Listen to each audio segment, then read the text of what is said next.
What's going on, guys? Welcome to another episode of Review for Chainsaw Man. This is episode 11, and with me, as always, I have Blue Spade. hmm So we pick up immediately after the last episode where Aki's trying to form a new contract with another devil after he lost, his fox devil. So, so I guess the future devil, that's what he's called. Apparently, is not really asking for anything in return, other than just trying to tell Aki that he's gonna die like some kind of magnificent death. Of course, He requests that Aki let him live inside of his eye. yeah, that's pretty much it. I mean, there's not really much cost to what Aki can really give him. I mean, Yeah. I think I remembered Aki gave up parts of the skin on his arm to form the contract with the Fox Devil, but of course, all he asked was just to be in his eye. Of course, not. I mean, I'm pretty sure there's still a catch, maybe, but I mean, for Aki to get get the future devil on his side that easily, I mean, that's something, I guess. But considering that Aki only has like 2 years to live, I mean, I was about to say Aki doesn't have long to live anyway, so. But yeah, the future devil basically shows Aki his like how he's going to die. He says that if Aki just puts his head inside of his I guess inside of his stomach, he would the future devil will be able to see like his death. And then of course the future devil asks if Aki wants to know like how he's going to die, but Aki, of course, he doesn't really. He's not interested in that. yeah, I mean, considering that, like I said, he only has like less than 2 years to live, or maybe even much less than that, considering how many people were killed off in this show so far. Yeah. Oh, well, considering the way that the future devil was like kind of built up to in the last episode, did you expect it to I guess act the way it does in this episode? I mean, it kind of spoiled it thanks to the opening. The opening didn't really spoil it. Yeah, I mean, I mean, I wasn't expecting that. That almost similar to like how Bond acts as Kind of, yeah, but maybe, but it's Yeah. a lot more tolerable in ways. Yeah. But yeah. So after that, we moved back to Kishibe's training section. I guess. I think what was it? Denji and Power managed to somehow lay a single scratch on Kishibe's left cheek, I guess, and tells Denji and Power that the entire Division 4 are planning a massive raid on the Yakuza branch that pretty much the same, led by the same people that led by the Katana Man and the Snake Girl. Yeah, that's basically where they're held up. They're being held up, and yeah, like you said, they're pretty much going to do a big raid with all of I guess the pretty much entire Division 4 is going to raid the building. Yeah. Meanwhile, like we see that Makima is, I guess, like meeting up with some other Yakuza family. Well, before the raid happened, Yeah. Kishibe has a conversation with Makima. Oh yeah. Pretty much calling her out over that whole debacle that happened with the Katana Man and the others, killing off the majority of like all the other divisions before they ended up merging into Division 4. And Makima goes about saying like, it's for the best of the country and the safety of of all humanity or something like that. But of course, Kishibe just straight up, tells her that she's a liar, and Makima just straight up smiles after that. Because it's pretty obvious that Kishibe knows that Makima is plotting something or is already doing something to move things along. I guess for her own ambitions, whatever that is. Yeah, and of course that just gets even further reinforced by what she does later on in the episode. Yeah, like you said, when she goes to meet the head of the Yakuza, and initially like the Yakuza members laugh it off, but of course Makima um, pulls out a bag full of eyeballs um, that are related to the family members of each Yakuza member in that room. Yeah, I think I think the guy that she was meeting with was under the impression that she initially just wanted like information or something, but then she starts asking, about the names of all the family members of the different Yakuza, I guess different Yakuza families, and he was saying like he can't give her that because it would start a war. But she then, of course, like you said, presents him with a bag of eyeballs that says like, "Well, I already have all the eyes of the relatives and lovers and all this of all the people, or I guess the people she wanted the names of, or no, the people in the room with her, I think. Yeah, Yeah, and she straight up kills a guy by just giving him an aneurysm. yeah. Just Well, like that. Without even she does that trying. with some other characters too. In the episode, like I guess similar to what she did in one of the previous episodes, where she basically uses some kind of like ritual to make the people basically explode. In this, it seems like she uses something like that to like cause some kind of a brain aneurysm or make them basically bleed out from the inside. And just die that way. I mean, the only way she can really do that is knowing the names of each person. Yeah, Almost well, like yeah, Death similarly Note. to, also like how she did in the one of the last episodes, was she needed the names of all the people she was going to kill. But she needed to use a sacrifice in order to make that happen. So who is Maybe she using? maybe the eyes are enough for her to do something for what she does in this episode. For I guess I guess that's how it works. Because I mean, I guess maybe in the last episode, if you have, I guess maybe like a whole person to sacrifice, then maybe that's why their entire body explodes. But I guess maybe if she just has the eyes, then maybe it's just like causes them to have some kind of an aneurysm that kills them. I don't know, but Unless she yeah. she killed the Yakuza members she was meeting with as sacrifices. But yeah, she Yeah.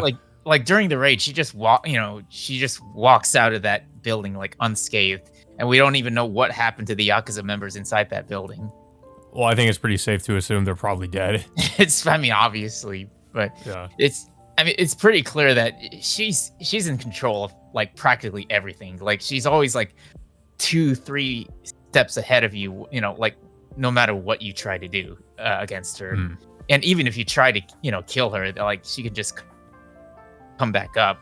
I mean, pretty evident when they try to shoot her in the head and she immediately gets back and kills the people that try to kill her.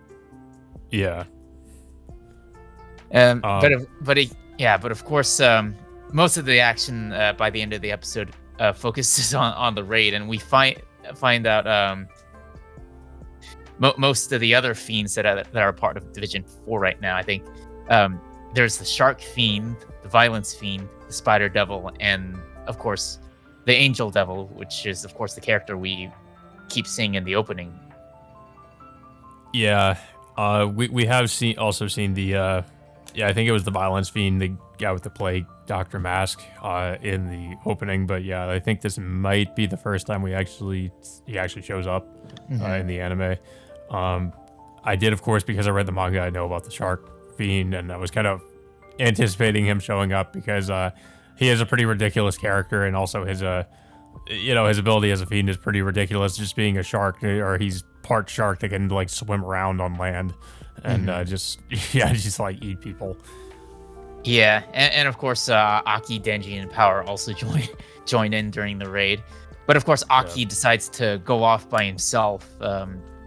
I guess to look for both the Sword Devil and the Snake Girl. But of course, is that the same cursed sword that he's always using, or is he different? Like, is he? That's actually a good question. I was asking myself the same thing. I forget if it looks different. Like I want to say it's just a regular katana because it doesn't really look like the cursed sword that we saw. I could be wrong, but it looks different. So I'm not sure. But yeah, because I thought to myself, because if he was using that cursed sword, wouldn't he just immediately lose out on that remaining 2-year lifespan that he has right now. But Yeah. but If he yeah, was using it the way like I mean like the way we saw him use it before, he was basically when he used it against the Katana Devil, he basically just stabbed him a certain number of times, and then that to potentially just kill him using the Curse Devil. But we don't really see him do anything like that when he uses it in this episode. So yeah, it's really hard to say. But yeah, we also get a little bit more information on the one of the devil or the fiends that is introduced, which is like Angel Devil. We hear that the Angel Devil can apparently, if he gets in too close to you, he can take years off your life if he like directly touches you or something. yeah. I mean, obviously, that would be problematic for Aki if he were to touch him physically, due to the fact that he only has like 2 years left of his life. Yeah. But yeah, the Angel Devil is gonna become like a somewhat of more of prominent character later on. Same with the Shark Fiend.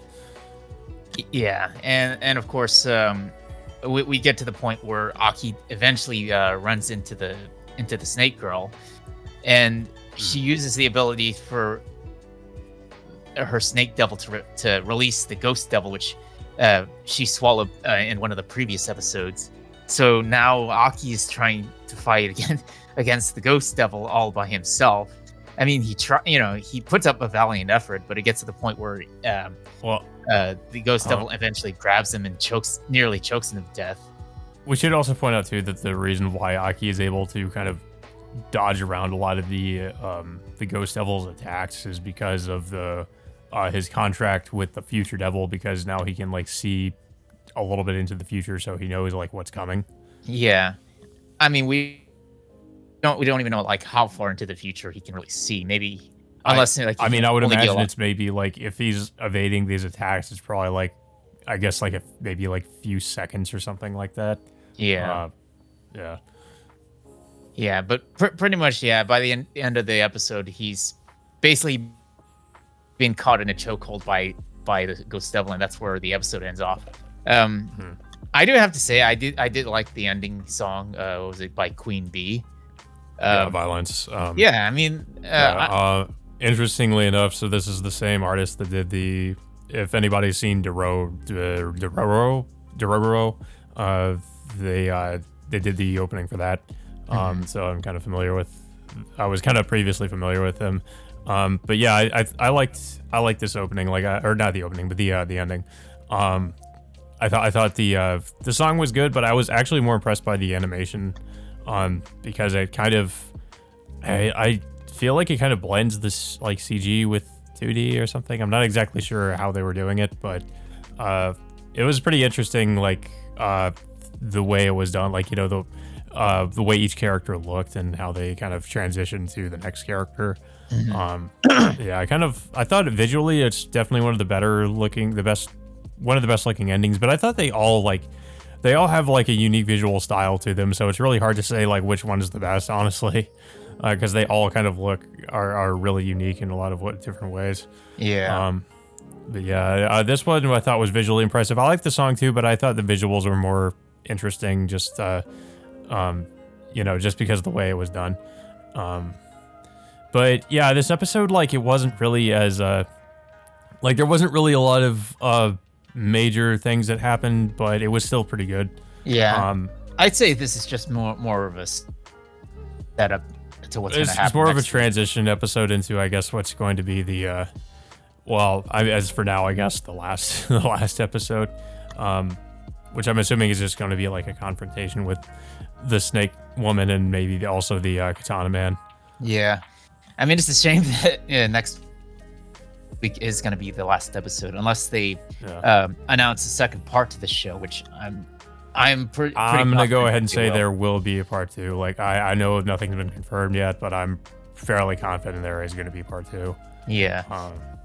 That depends on like when they plan on releasing the second part. Considering that MAPPA already has like a crap load of projects, and we know MAPPA currently has a lot on his plate, so I don't know. I mean, when part 2 is going to come out is pretty much anyone's guess. I Although, like I said, I'm fairly certain there will be, considering how popular, like, I mean, both the anime and the manga are. It's hard to imagine they're not going to do there's not going to be I think it's probably going to be like a second core or something like that. But I mean, like I said, it's anyone's guess like when it's going to come out. Yeah, I mean the developers during the Crunchyroll panel confirmed that they were only working on 12 episodes. They have no plans on making a second core to this, unfortunately. But they say, like I said, they do plan on continuing the show depending on how popular it is, which, of course, as it is right now, it's very likely that they'll make a continuation for this. Yeah, I mean, I have been, like, if you've kept up with, I guess, the weekly, like, popularity of the different seasonal animes that are coming out, like, Chainsaw Man's usually pretty high up there, if not, like, at the top at certain points. Yeah. So, yeah, it's definitely popular, and I would think it's popular enough to warrant, like, continuation. Yeah, and considering, like, how much detail, of the amount of work they put in to their animation style, and just in this show alone compared to all the other stuff Mappa's worked on. Well, what's interesting too is because we were talking about the ending earlier, like there's apparently like a lot of freelancers that have worked on the ending. Also with the show in general, like there's a lot of freelancers doing work for doing animation work for it. Mm-hmm. Yeah, like I think one person worked on this ending. Same with some of the other endings we've seen. Like I think some of them were just worked on by one guy. Mm-hmm. Which is pretty crazy considering, like, what it looks like. Yeah, I mean, it's not surprising considering that MAPPA's outsourced before.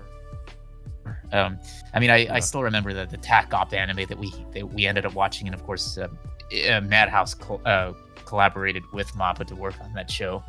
I mean, considering, despite it being like such a divisive show, I mean, it was still all right for what it was at the time. Yeah, I mean, it wasn't terrible or anything. But yeah, I don't really have too much else to say about this episode in particular. I don't know if you have anything else to say about it.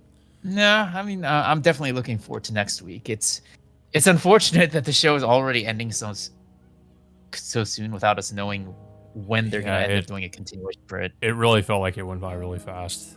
Yeah, which is just a shame because I know like there is no confirmation of there being a second core or anything like that, but I kind of hope there is. I mean, especially with how the anime has been handled so far. I think it's been like really, really faithful to the manga, and I think MAPPA's done the best they can to make it look as good as the manga.